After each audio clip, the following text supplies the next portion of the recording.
Can you believe it? Some Aussie agent, Charlotte Pascoe, has come over from Australia because she thought us Brits were really, really good at estate and letting agency. And in fact, she's been to some of the biggest agents and biggest players in the UK, and she's actually been teaching us a few things.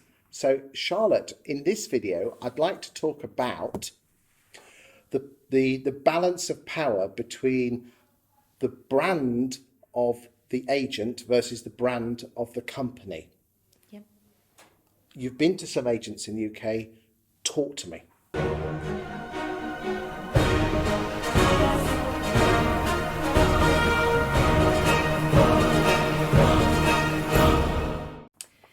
The thing that I found quite interesting is there isn't a personal brand that's prevalent here. It's not the key driving factor. So in Australia, it's all about the individual within a brand. So people will subscribe to a brand and they become their own brand. So from there, they set their own websites, they've got their own profiles, but the relationship, the database is about that individual person.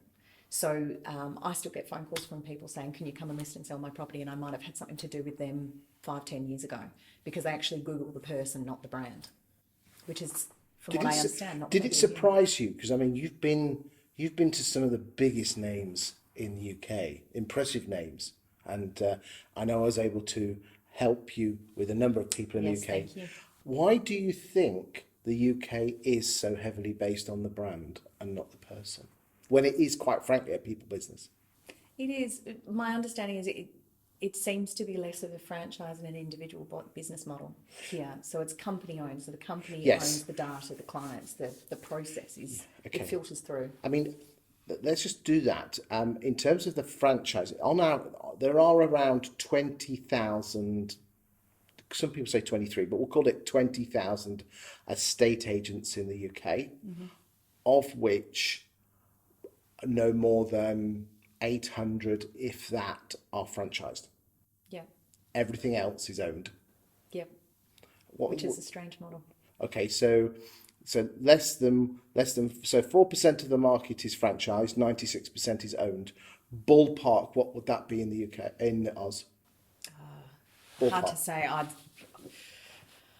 I'd say a large percentage would be franchised. Okay. There are some big moguls that company-owned offices. We do have the independents out there who just have their standalone, but vast majority be franchised. Now, interestingly, when you say franchised, in the UK, a franchise is almost where basically you give 10% of your income to the franchisor, and what you get back in the return is usage of their name, legal backup, and probably, if you're lucky, a visit once a year from you should head come office. And do franchising here. It's more expensive over here. Yeah, and you probably get to meet your fellow franchisees once a quarter, and to probably a conference, and that's what you get for a franchise. But in Australia, the franchise is what we would call probably over here the self-employed or hub model.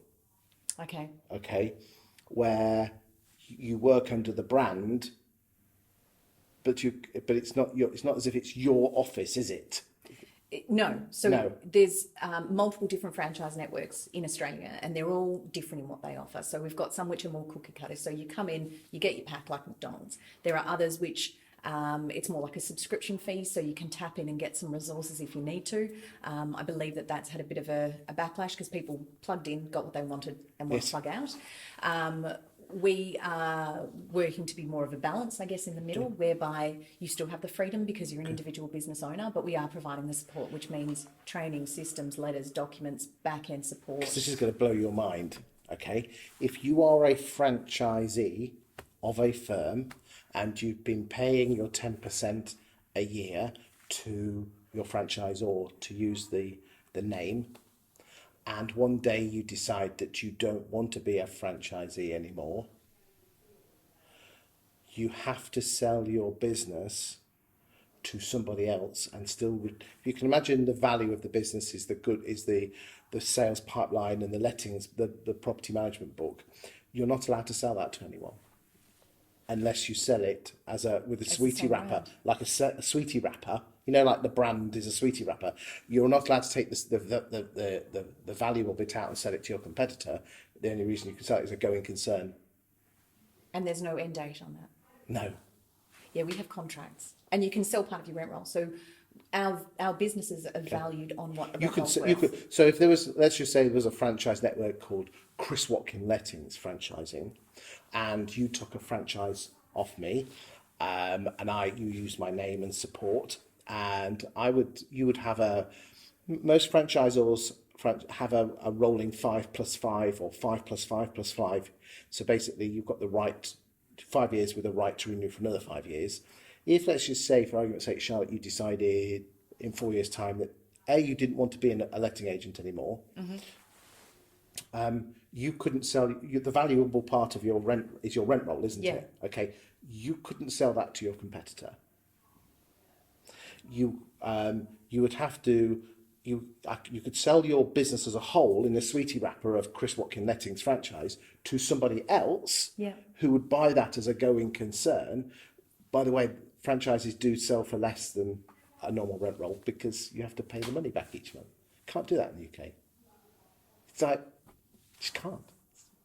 Yeah, if you've got 1,000 properties, you can chop 50, chop 100, chop 500, chop 800, sell those off, keep your brand. You can sell the entire rent roll out to somebody else. And at the end of your franchise agreement, you can paint your signs up and change it to what you want. Unbelievable. So franchising is a bit more flexible in Australia. Yeah, so in the UK, so we would call that a self-employed model. Okay.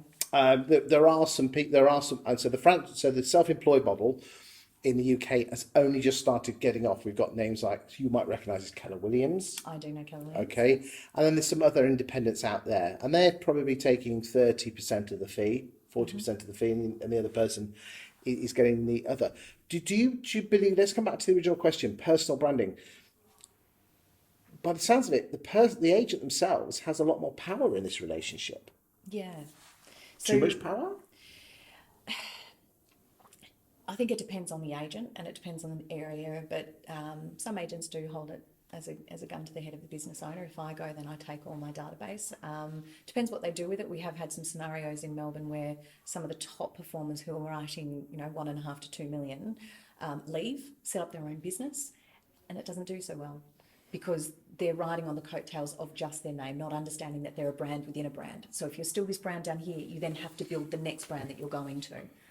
Yes, it's So almost, it's both. It has to be a balance. you need almost the credibility of working for a larger brand, and also, let's be frank, these people, what you tend to find is the better the lister or the put the house on the market, who's able to convert, is not so good at all the boring stuff that you need to do as an agent.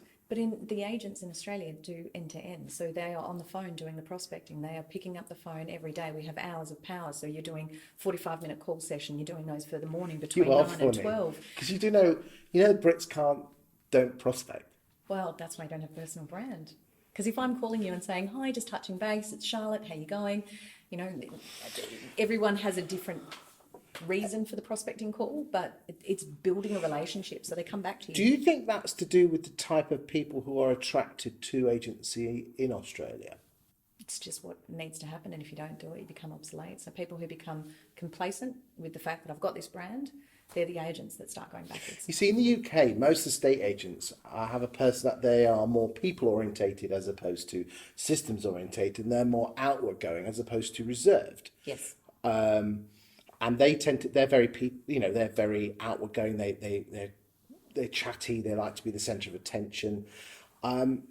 Yet that type of personality, who tends to be the type of valuer, lister, person who puts a house on the market, their biggest fear is rejection. Rejection's a wonderful thing. You get closer and closer to a deal. Yeah, you can't be fearful of rejection. That's what the game is. But that's you're going to get rejected. But that's what the problem with the Brits is. Most valuers are fearful of the rejection. That's why you ask any valuer or lister in the UK, if you had to, almost have an emotion meter, and the amount of emotion of getting a property versus the amount of emotion of losing a property, and you could, an agent could get 8 properties on the market at full fat fee in a row, yet the ninth one, whose property doesn't list with them, even though there was a guaranteed certain I'm going to get this, will floor them. And I mean floor them. Yeah. Does that happen in Oz? And look, I think the thing about real estate, we spend a lot of time educating people around not having a fear of rejection. And if you Is that if the you know your Australian numbers, makeup, do you think? I don't know. It's just knowing your numbers. That's what the game is. That's what this industry is. So you've got to know your numbers to get a deal. How many calls do you have to make? How many meetings do you have to have? How many rejections are you going to get? So if you know out of every 100 calls you make, you are going to make one deal. Well, if you've been rejected 99 times, guess what? You're probably pretty close to a deal. So instead of looking at it that I've been rejected 99 times, you are one rejection closer to making a deal. And that's a lot of the headspace that we look at in Australia, is getting that deal. And it's okay to be rejected because it's not about you. They just don't want to make a real estate transaction. But if you said to me, do you want to sell your house today? And I said, no, I'm not rejecting you. I'm just really happy in my home. So it's not personalising it.